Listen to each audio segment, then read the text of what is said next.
One thing that I think would help our listeners, and we've talked about this, because our listeners have not yet uh, presumably read through the whole book and mastered its fundamental constructive content.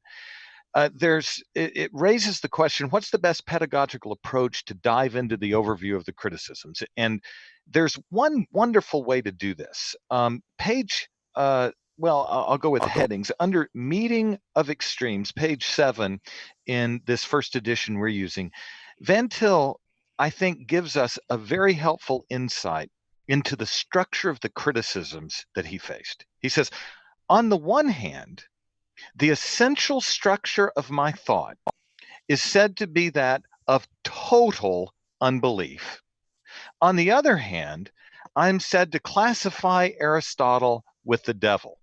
Now, that's page 7. Now, what does that mean? The former, I think we can call the identity thesis, namely that Van Til makes the Christian religion structurally and functionally identical to absolute idealism. In other words, Van Til is fundamentally compromised with idealism. It's a bankrupt approach. The battle is conceded before it begins.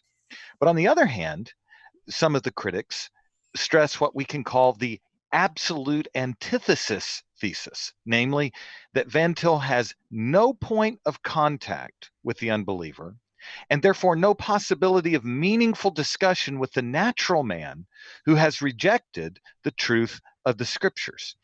And so the two basic classes of criticism are that he is fundamentally conceded to unbelief on the one side, and he is so antithetical to unbelief that he can't meaningfully interact with it on the other side.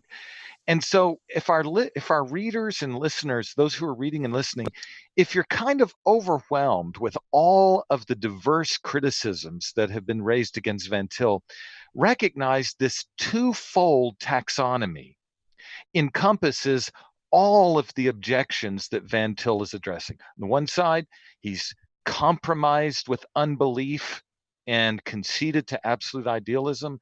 On the other side, he will not compromise with unbelief and is so antithetical that he can't even have a discussion with an unbeliever. Yeah. He's getting it from both sides. Yeah. Lane, I cannot emphasize to the listener the importance of what you just said, that these two categories embrace virtually the totality of objections that have come to Van Til and still come to Van Til.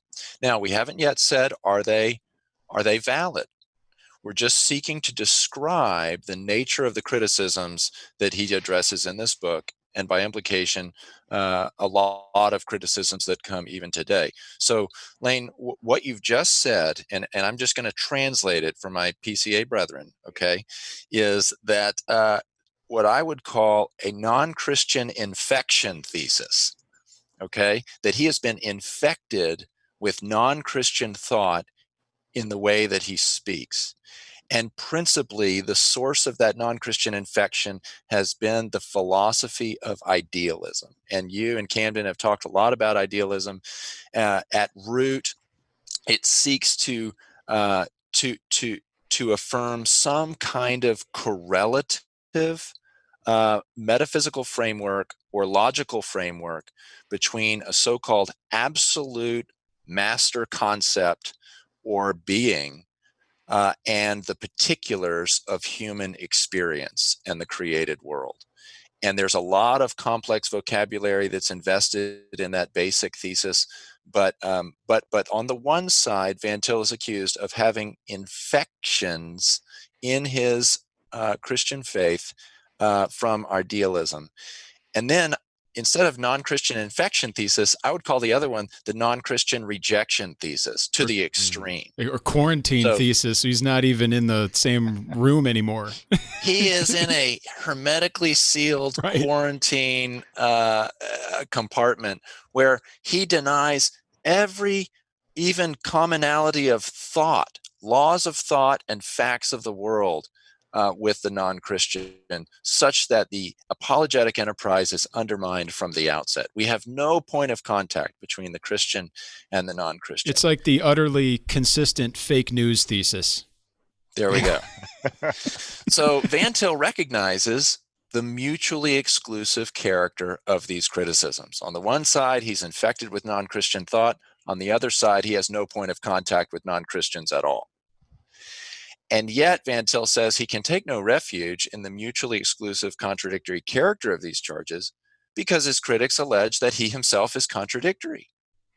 And so this sets up in turn Van Til trying to unpack the structure of his thought to show that in his mind it arises from the text of the scriptures and is faithful to the creeds and confessions of the Reformed faith. But if I were to try to translate both of these criticisms into a single question, the question might be this: how is it that Van Til can appreciate the insights of non-Christians at any level, and at the same time that no sinner can properly interpret reality rightly? How is it that on the one side he appreciates the insights of unbelievers and says that no sinner has any interpretation of any fact correct? Well, the quick answer is that he has qualifications on both sides of that. We're going to get into this much more, but the quick answer is he appreciates the insights of non-Christians with a qualification that they know the truth as far as it goes. They know the truth and espouse what is true only formally, given the operations of God's common grace. And then on the other side, when he says no sinner can interpret reality aright, we need to underline and bold the word sinner. Because what Van Til has in mind is no sinner who is consistent with his or her own principles, no sinner who is epistemologically self-conscious as a worshiper of the creature, no sinner according to his unbelieving system can make sense of the world that God has made.